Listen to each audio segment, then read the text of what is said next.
13 mai 2012, pour l'ambiance, paroles et musique de moi. Ici je vous raconte un rêve, ce n'est rien que de la routine. C'est à Paris, un jour de grève, qu'il faut en trouver l'origine. Dans mon bureau, rue de Provence, je m'endormais sur le divan, et dans la demi-somnolence, j'entendais s'essouffler le vent. Ça crépitait sur la marquise, à 5 heures une porte claquait, la grêle étendait sa banquise sur les pavés au pied des quais. J'allais respirer l'air du large au métro Cardinal Lemoine. Je pénétrais les beaux orages, des beaux naufrages, les arcanes.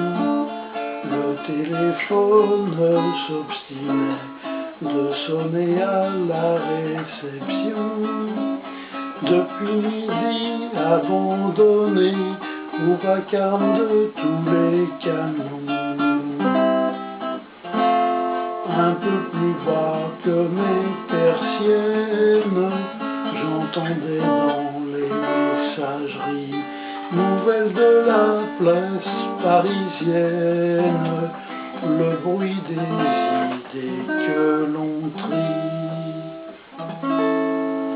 C'était toujours rue d'Édimbourg, car mes grands-parents y habitaient, que résonnait dans ce faubourg de l'Europe qu'était ma tête. Avec l'indicatif Laborde, par son central, l'interurbain, vous passez la Seine qui déborde en faisant couler l'eau de son bain. On m'appelle du Central Europe, au coin de Berne et Leningrad. J'y ai installé une taupe, les jours d'intempéries bavardes.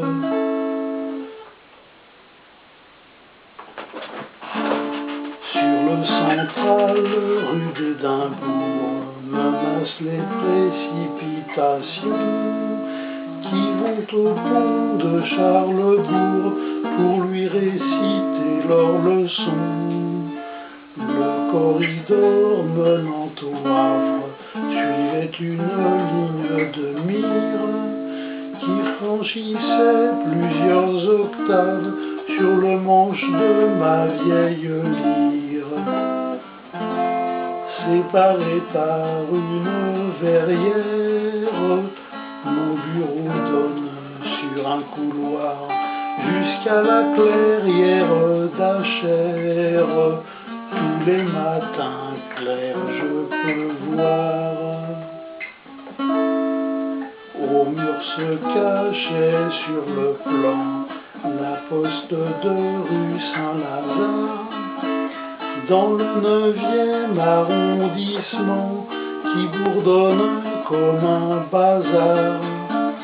Mais celle de la rue d'Amsterdam, celle qui fait corps avec la gare, après l'envoi d'un télégramme, permet d'embarquer d'art d'art.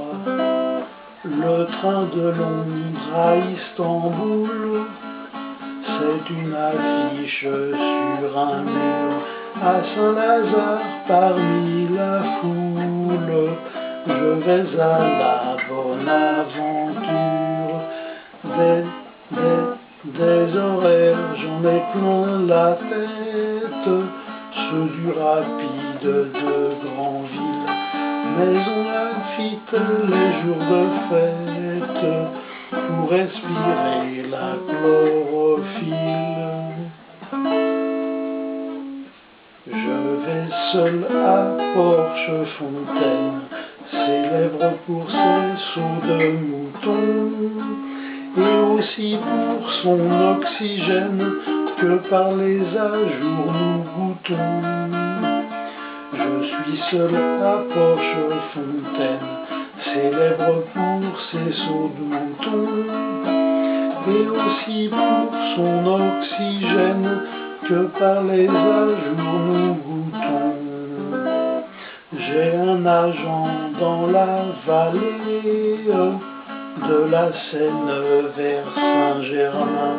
Il m'informe sur les allées et venues de tous les chemins. Dans un grenier en pleine ville, 6 rue Alexandre Dumas, on consulte les plans de l'île de fond sans feuilles de grand format. Vue du pavillon Henri IV qui domine la route des grottes, on peut voir la butte Montmartre et en bas le Pec et sa côte. Il paraît que pendant la guerre, les Allemands avaient un QG à Saint-Germain et rue Schnapper, au-dessus des fonds Saint-Léger. Je dormais dans la salle d'attente d'un médecin avenue Schellcher. Ah oui, dans les années 50, déjà ces manoirs m'étaient chers. Des coups de bélier dans les tuyaux m'ont réveillé vers les 4 heures. Pendant que dehors tombait l'eau, quelqu'un purgeait les radiateurs. Je vais déambuler en ville, et dans les ambulants postaux, les lettres partent pour l'exil, et moi j'y vais incognito.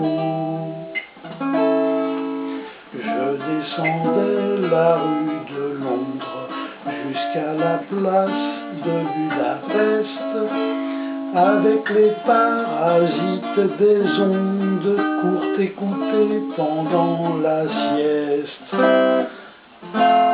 Dans la cour du Havre, ma fenêtre regarde les quais de la Ceta. J'y entends d'ici jusqu'à Brest, Menton, Langrune